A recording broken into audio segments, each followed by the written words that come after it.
नमस्कार माझ्या लाडक्या बहिणींनो, स्वागत आहे तुमचं एका नवीन व्हिडिओमध्ये। तर आजच्या व्हिडिओमध्ये आपण लाडकी बहीण योजनेबद्दल काही महत्त्वाचे अपडेट समोर आलेले आपल्याला पाहायला मिळते।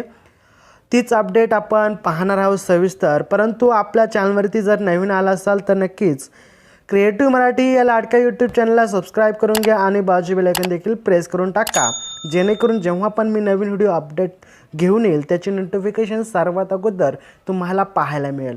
तर चला पाहूयात नक्की काय आहे अपडेट।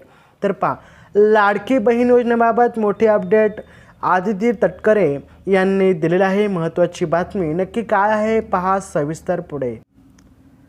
लाडकी बहीण योजना, मुख्यमंत्री माझी लाडकी बहीण याच्यामध्ये योजनेचा लाभ घेणाऱ्या तब्बल 5 लाख महिलांना अपात्र ठरवण्यात आलेले आहे। या महिलांना आता योजनेचा लाभ मिळणार नाही। या योजनेमुळे महिला वर्गात खळबळ उडालेली आहे।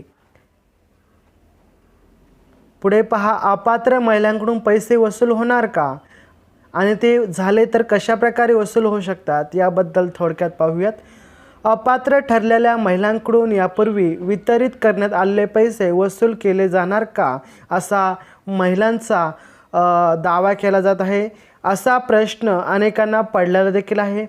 याबाबत मंत्री आदिती तटकरे यांनी महत्त्वाची माहिती दिलेली आहे। पहा, आदिती तटकरेंचे महत्त्वाचे स्पष्टीकरण। मुख्यमंत्री माझी लाडकी बहीण योजनेसाठी अपात्र ठरलेल्या लाभार्थ्यांना जानेवारी महिन्यापासून सन्मान निधी वितरित केला जाणार नाही।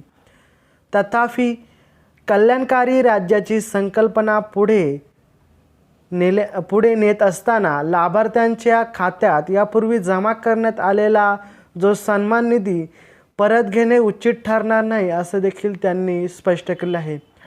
म्हणूनच कोणत्याही लाभार्थ्याच्या बँक खात्यातून आतापर्यंत म्हणजे 2024 ते डिसेंबर 2024 पर्यंत देण्यात आलेली लाभार्थीची जी रक्कम आहे ती परत घेतली जाणार नाही, याची कृपया नोंद घ्यावी, असे आदिती तटकरे यांनी स्पष्ट करून सांगितलेलं आहे।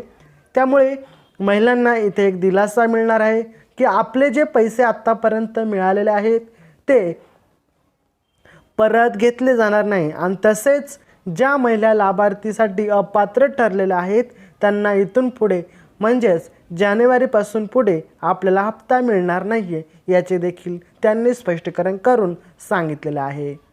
आता सर्वात महत्त्वाचा प्रश्न म्हणजे महिलांच्या मनामध्ये घुसत आहे, तो म्हणजे महिला अपात्र होण्याची नक्की कारणे काय आहेत। आतापर्यंत आम्हाला पैसे आले परंतु इथून पुढे आम्हाला येणार नाही आहेत, मग याच्या मागचे कारण काय आहे ते पाहूयात।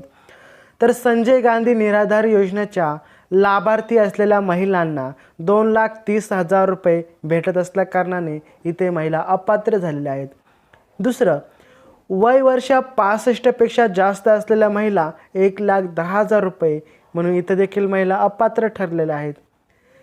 तिसरं आहे, कुटुंबातील सदस्यांचे नावे 4 चाकी गाडी असल्याने नमोशक्ती योजनेच्या लाभार्थी असलेल्या स्वच्छंद योजनेतून नाव मागे घेणाऱ्या महिला 1,60,000 रुपये, त्यामुळे इथे देखील अपात्र आहेत। एकूण अपात्र महिला 5 लाख आहेत, हे आपण पाहिलं आहेत। तर मग यामध्ये शासनाचा निर्णय पाहूयात। 28 जून 2024 आणि 3 जुलै 2024 रोजी निर्गमित करण्यात आलेल्या शासनाच्या निर्णयानुसार म्हणजेच गव्हर्नमेंट रेझोल्युशन अपात्र ठरणाऱ्या महिलांना मुख्यमंत्री माझी लाडकी बहीण योजनेतून वगळण्यात येत आहे, असं देखील स्पष्ट केलं आहे। तर हीच आहे अपात्रतेची कारणे आणि बाकीच्या ज्या महिला आहेत त्यांना सुरळीतपणे पैसे येणार आहेत। आपल्याला जर फेब्रुवारीचा हप्ता आला असेल तर कमेंट बॉक्समध्ये नक्की सांगा, नसेल आला तर तुम्ही या अपात्रमध्ये आहात का ते देखील सांगा। व्हिडिओ आवडला तर लाईक, सबस्क्राईब, शेअर जरूर करा। तर चला भेटूया आपण पुढच्या व्हिडिओमध्ये। तोपर्यंत जय हिंद, जय महाराष्ट्र, वंदे मातरम।